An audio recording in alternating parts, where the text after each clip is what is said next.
Okay ကျွန်တော်တို့ javaFx tutorial နဲ့ပြန်လည်ကြိုဆိုပါရစေဗျာဟုတ်ပြီကျွန်တော်တို့ဒီ web browser ကို web browser software လေးကိုကျွန်တော်တို့ဒီ history ထဲကိုကျွန်တော်တို့ data တွေထည့်တော့ okay ထည့်ဖို့တော့လွယ်လွယ်လေးကျွန်တော်ရှေ့မှာသင်ခဲ့တဲ့ combo ပေါက်ထဲကို data ထည့်သလိုပဲဟုတ်ပြီနော် combo ပေါက်ရဲ့နာမည်ကိုကျွန်တော်ဘယ်လိုပေးခဲ့လဲ history list အားကြောင့် icon ပဲရေးပြီနော် HistoryList history list set item set items ဘာလို့ item လုံးပါလဲ set item ဘာလို့ item လုံးပါလဲ history HistoryList history get entries history.get entry ထည့်လိုက်တာလေကျွန်တော်တို့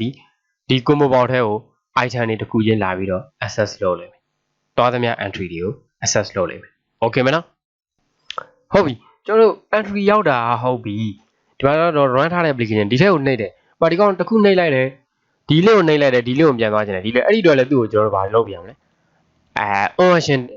တက်ပြရအောင်ဟုတ်နော်။အဲ့ဒီလုံးဆောင်ချက်ရအောင်။အမှကျွန်တော်တို့ဒီနောက်မှာ Google ဆို Google နှိပ်လိုက်ရင် Google ဝင်သွားပဲ။ဒီနောက်မှာGoogle Facebook YouTube ပေါင်းထားတယ်YouTube နဲ့ YouTube ကိုသွားတယ်ဒီကနေလည်းကျွန်တော်တို့လင်သွားအောင်လုပ်အဲ့ဒီလိုသွားအောင်လုပ်ဖို့အတွက်ကျွန်တော်ဒီမှာကြည့် history list ကိုမလုပ်ပြရမလဲon action လုပ်ပြရ action တက်ပြရ history list set on action history list set on action တို့ကိုလည်း on action history list set on action ဘယ်လို action တက်မှာလဲကြည့်မယ်IND ကားတိုင်းနဲ့ကျွန်တော်တို့ယူရမယ် CURI အဲ့ဒီဟာတွေနဲ့ကျွန်တော်တို့လုပ်တယ် CURI END CURREND INDEH ကားတိုင်း dash equal ဘယ်လိုရမလဲဆိုရင်ကားတိုင်း dash က history HISTORY history dot get ကားတိုင်း index history dot get ကားတိုင်း index ဆိုရင်သူ IND value ကားတိုင်း index ကို return ပြန်ဥပမာကျွန်တော်တို့ကားတိုင်း index ဆိုတော့ကျွန်တော်တို့ဒါကိုပြောဒီနံပါတ်ကိုကြည့်ခုဒီပါဆိုတော့တို့ကlink တစ်ခုရှိတယ်နှစ်ခုရှိ UI control နဲ့ဟိုဘက်ကကျွန်တော်တို့ဒီဘက်တစ်ချက်ကြည့်တစ်ချက် UI control နဲ့ကျွန်တော်တို့ event handling ဆိုပြီးတော့ link တစ်ခုရှိတယ် link တစ်ခုရှိတယ်မှာ event handling ဒီ0ဟုတ်နော်UI control ဒီ1 0နဲ့1ဆိုပြီးတော့နှစ်ခုရှိတယ်အဲ့မှာကျွန်တော်တို့ဒီကောင်ဖွင့်ထားတယ်ဒီကောင်ဒီကားတိုင်း index ဒီမှာဖြစ်မလဲ1ဖြစ်မယ်အဲ့ဒါကိုပြောနော်ကားတိုင်း index ဒီမှာဖြစ်မလဲ1ဖြစ်မယ်အဲ့ဒီသဘောပဲလား get ကားတိုင်း index okay ပြီးရင်ကျွန်တော်တို့ entry entry javaFx.what history entry selected entry ပေါ့ SENECT ed selected entry ENTRY entry equal selected entry ကိုကြဘယ်လိုရမလဲဆိုရင်history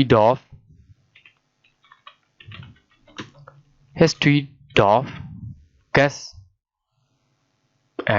entry တဲ့မရဘူးဗျcurrent index property ရဲ့ sorry history selected entry ရာ column has history ရာကျွန်တော် combo ပေါက်ထဲယူရတာလေအဲကြောင့်မလို့ history list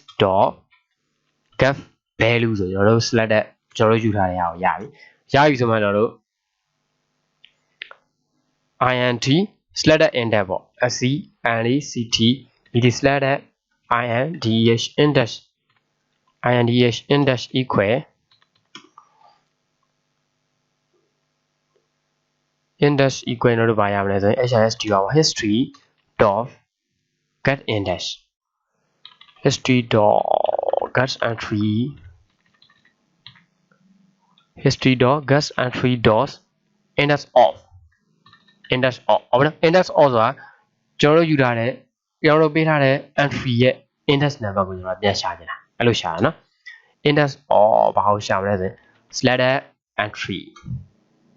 okay မနော်ကျွန်တော်တို့ select လုပ်ထားတဲ့ entry ရဲ့ဘာကို number ကိုရှာလိုက်လဲ index number ကိုရှာလိုက်တယ်ရှာပြီးပြီဆိုမှ int ကျွန်တော်တို့သွားရမယ့် number OFFSCT offset equal ဒီ selected entry selected index ထဲရတယ် current index ကို note current index ကို note ပြီးဆိုမှတော့ history.goes ဘာကိုမလဲဆိုရင်ဒီ offset ကိုထည့်ပြီးတော့ go လိုက်ရင်တော့ဒီသွားတဲ့ number ကိုဒီလမ်းပြီးတော့ရတယ်ပထမ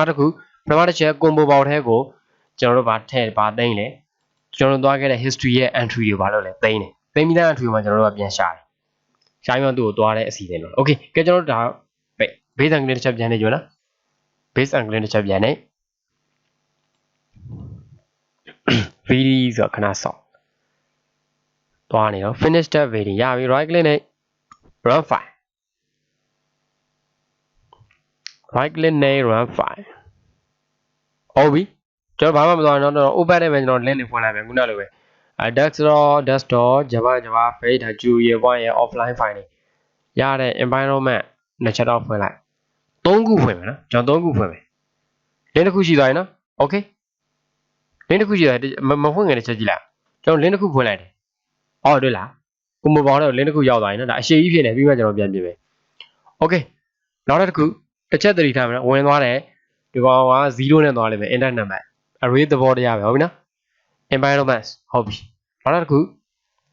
javaFx environment မလုပ်တော့ဘူးdash dash ကိုဖွင့်လိုက်မယ် okay နှစ်ခုရှိသွားရင်နော် environment ရဲ့ dash ရဲ့ environment ဒီ0 dash d 1 3ခုလောက်ဖွင့်လိုက်မယ်ဥပမာမြင်တော့အောင်နောက်တစ်ခု tutorial ဒီတိုင်းတွေကိုကြည့်လိုက်နော် tutorial ရဲ့ environment ရဲ့ dash ရဲ့ဒီဘက်ကိုတစ်ချက်ကြည့်လိုက် link တစ်ခုဝင်နေလေ3ခုဝင်နေကျွန်တော်တို့တွက်ထားတဲ့ logic ကိုတစ်ချက်ကြည့်လိုက် internet number ဒီသူဒီဒါကျွန်တော်ဒီ code ကိုကျွန်တော်ရှင်းလေးစေချင်တယ်ဒါကျွန်တော်တို့ကဒီ set item ရဲ့နီးနဲ့ဒီထဲကိုဗာတွေဝင်နေလဲ entry တွေဝင်နေအဲ့တော့ entry လောလောဆယ်3ခု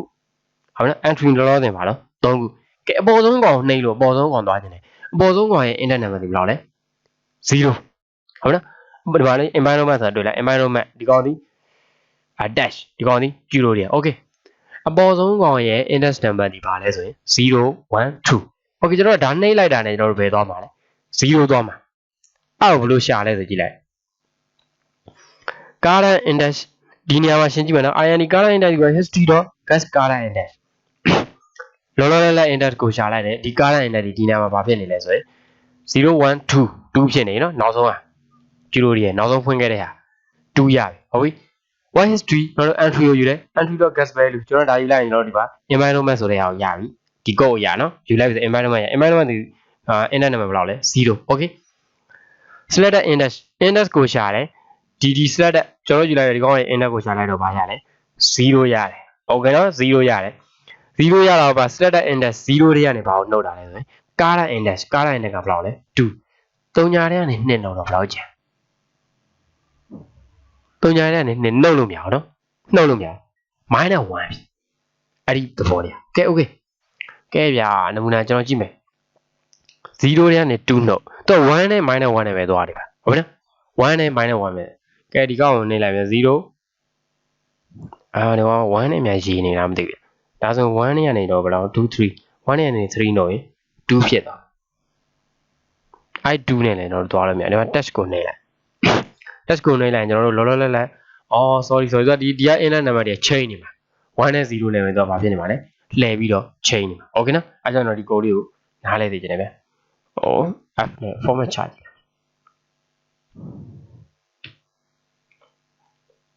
sorry shift order F ဟုတ်ပြီနော်ကဲဆိုတော့ဒီနံပါတ်ရရင်ဒီနံပါတ်ရပြီမယ်ကျွန်တော်မကြိုက်တာတခုရှိသေးတယ်အဲ့တော့အရှိလိုက်ကြီးပေါ်တယ်အဲ့လိုမပေါ်ရင်ကျွန်တော်ဘာပဲပေါ်ချင်တာလဲဒီတိုင်နယ်လေးပဲပေါ်ချင်တာဒီ HTML ရဲ့ဘာလေးပဲပေါ်ချင်တာတိုင်နယ်လေးပဲပေါ်ချင်တာ okay ရတယ်ဘာမှမဖြစ်ဘူးတိုင်နယ်လေးပဲပေါ်ချင်ဒီအဲ့ဒါခေါ history ကိုကျွန်တော်ဘာလုပ်မလဲ history list ကို history list.save factory သွားလို့မှာပေါ့ history list.save factory c ရလား save factory ဆိုတော့ customize လုပ်တာနော် save factory မှာသူဒီဘာတောင်းလဲတော့ဘာနော် parameter entry တောင်းတယ်ကျွန်တော်အရှိကောပဲရုံးမယ်နော်အရှိကောပဲရုံး new callback ကို new လို့ပြီးရင်တော့ဒီထဲမှာ list ကိုသူဒီဘာလုပ်ပါလဲ return ပြန်ပါဟုတ်ပြီအဲ့ဒါကိုကျွန်တော်တို့ရိုးရိုး return မပြန်ဘူး list ကို return ပြန်ပေးရမှာ new return return new list sorry ဘာလဲဖြစ်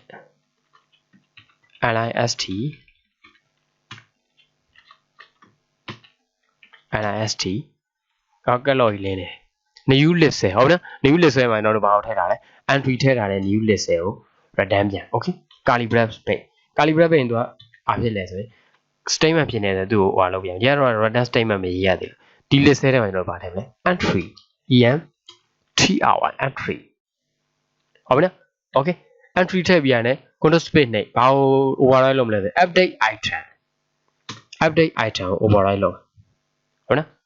override ဒီ command ဖြတ်အဖြတ်လွန်သွားတယ် okay update item ကို if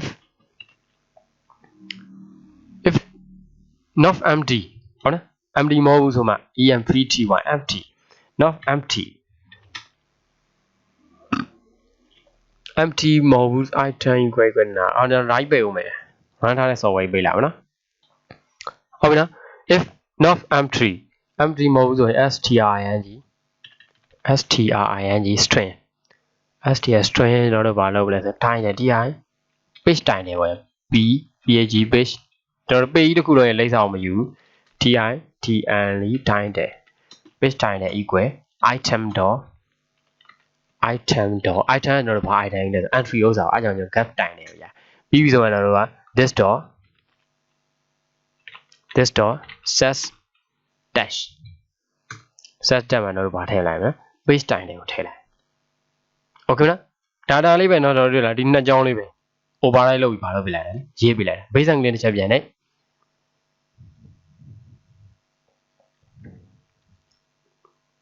ဟုတ်ပြီ finish step BD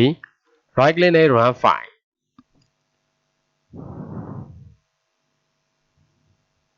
ဟုတ်ပြီ open နဲ့ကျွန်တော်ဖွင့်အောင်မယ်3ခုလောက်ခဏတော့ပဲ desktop javaFx layout pane